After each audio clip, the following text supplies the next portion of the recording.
China played a subtle but I think very significant role in facilitating Russian-Pakistani exchanges. And I know that recently while visiting Beijing, you suggested that Islamabad can act as a mediator between Beijing and Washington.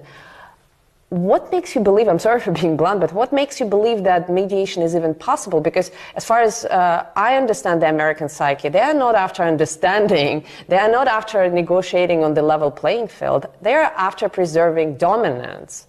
Would China agree to that? But look, the America I know is very diverse. Any country, for instance, what is happening in India is not what Indians are like. This is not the India of Nehru and Gandhi. This is the India of Narendra Modi. A tiny, highly organized elite has taken over India, just like the Nazis took over Germany. So, you know, at a given point, there is this extreme nationalism which has been released in the US, and they want this dominance. But surely there are sensible voices in the US saying that conflict is where you are heading. Conflict, Cold War is not the way.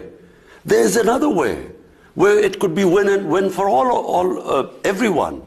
And I certainly believe that the cooperation between China and the United States, and even for that matter Russia, will benefit mankind much more than a conflict.